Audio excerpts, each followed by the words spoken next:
What's up, Nintendo gamers? The kid here. New Skyward Sword update. I did this update about 3 times now. Some problems. That's why I haven't had it up. I actually did put it up at a point, but it actually messed up. Nothing was in sync. So I'm coming with this new one with new information, but the same information that was in that other one. So the Lanayru Desert has been revealed as the last area of Skyward Sword.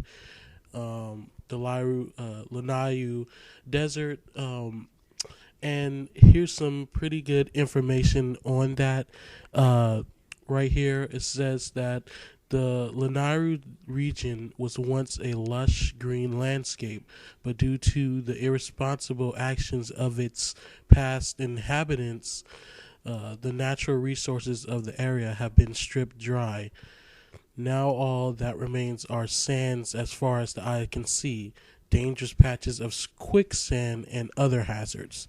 So we know that basically it's telling us that it used to be a Greenland basically before, everything happened. I guess it was somewhat like foreign woods, very lush with vegetation and plants and stuff. So it also says that a great sea was once located where Lanayru Sand Sea now exists.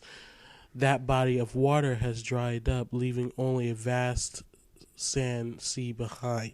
So that's the sea that Link will be in a boat to travel with. So that's pretty cool. How big this area is. It's the second to the biggest place, if not the biggest, to Foreign Woods, with the Elden Province being the smallest. So it also goes on to say about this area, hundreds of years past, these working robots performed various tasks for the people of the region. Now they litter the mining faculty, having broken down and fallen into decay long ago. What these robots are, I'll get to in a minute. And it also says the Goron people that lived in this area operate a rickety coaster that runs on rails in and around the mining faculty. Riders can tilt the coaster to speed up, but must be careful not to fall off the rail by going too fast. Now, we've seen Link on this rail in trailers and stuff, so it looks kind of like a fun little thing to do when playing a game, but it's also dangerous too, so you got to be aware of that. It also says that Link must do battle with a formidable warrior named, I think his name is pronounced, bear with me, Skirvo, somewhere in Lanayru Sand Sea. He will need to muster up his skills for this intense one-on-one sword fight. And if you guys want to see who that is, here he is right now. That's who he is that Link does sword fight. There's also some more details on the desert. It says time shift stones, objects that let people manipulate time, were once abundant in the Lanayru region. The Lanayru mining faculty was where these stones were activated and refined for use. So those are those switches where you see Link in the desert, these rocky places and stuff, and he activates this switch, and suddenly the area becomes enriched with plantation and stuff. So for a limited time. So that will be a very cool mechanic to solve puzzles and stuff. I like to see how that turns out. Also goes on to say that about the gust bellow, it says this unique item is essentially a portable gust of wind that can be aimed in any direction. Link can use the wind from the gust bellow to knock around certain objects in its path. So that's pretty cool, the gust bellow. So it won't be able to suck things from what it's saying, like the gust jar did for the Minish Cap. So you know that's pretty cool to. And in trailers and stuff, you see Link kind of blowing away sand to unlock or find hidden paths or rubies or something. So it's pretty cool to see that. And also in the trailers for the mining shaft and stuff, um, Link, you see Link using the claw shots, which is probably where you get the claw shots. Maybe not, maybe so. So that's really cool to see. And as you guys can see, the pictures for all these, the mining factory in the Lanayru Desert. So that's cool. So it's cool to see that all these lands have came together. From what has been shown, there has been two dungeons and areas each place, each area. So hopefully in the coming weeks we'll see more of the Lanayru Desert come apart. So that's pretty cool. Also, there's a vast amount of official artwork and promotional artwork. And what promotional artwork is, basically still rendered in-game models of the characters. So I'm gonna show those kind of fast so that the video don't get too long, so you guys can see. So I'm gonna just go through what you'll be seeing. You'll be seeing the light bow. You'll be seeing an upgraded version of the bow, of Link's bow. You'll see some enemies, and you'll see some bosses and stuff, which I will get to. Some of them I'm actually going to talk about now. About the new race in The Legend of Zelda. It says that this new race is one of the ancient robots in the Lanayru dungeon. And they're called salvos. So that's what their tribe is called, and they're scavengers. So I don't know if they're in any way organic creatures or not, but it seems like they're for the most part, they're mechanical creatures. So that's really cool. And there's the salvo, one of the salvos right there. So that's really cool. So yeah, we're getting official art for the mysterious Sheikah woman, art for the Master Sword, and new art for Zelda, which I'll get to in a minute. Now, I want to talk about this boss character we seen in the trailer for the Lanayru Desert, and it's this giant octopus looking thing. Some people are calling it the windfish or something, with his obvious weak spot being his eye. Looks really cool, interesting. I noticed that the bosses in this game are ginormous compared to other Skyward Sword bosses. They vary, but these ones seem to be ginormous, bosses, and it's, really cool to see that they're trying to have a lot of scale and epicness to the adventure when it comes to bosses. So that's pretty cool. And also we get promotional art of Girahim. So that's really cool. So I'm going to let more pictures go by and stuff very fast. And official art of the Highland Shield and Master Sword, and both together.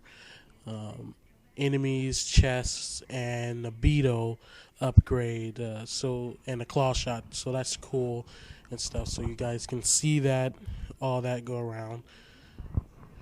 So Skyward Sword is only about, I think, 14 days away. So it's 2 weeks. It's really close, just around the corner, and man, 5 years, man, we've been waiting for this, and it's finally coming upon us that this game is, right around the corner. So it's going to be very exciting. Also, in more news, Game Informer surprisingly gave Skyward Sword a perfect score, a 10 out of 10. And they say that, which is kind of a spoiler, I guess, if you can take it that way. It says the last two bosses encounters are the most difficult fights in any Zelda game thus far. So that sounds exciting, very exciting that we'll have a very hard boss for the ending of the game. So can't wait for that.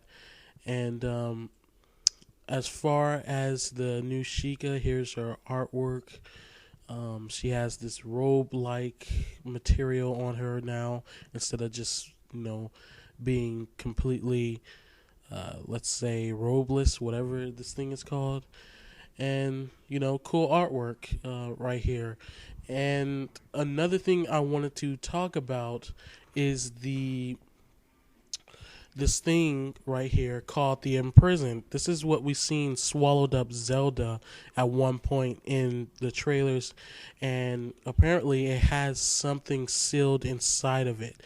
This big creature, skelly creature, which I'm going to get to in a minute, what might be inside of it. So if you guys want to know that, it's kind of a very big spoiler. So if you don't want to know that, you need to turn the video off right now, just about right now.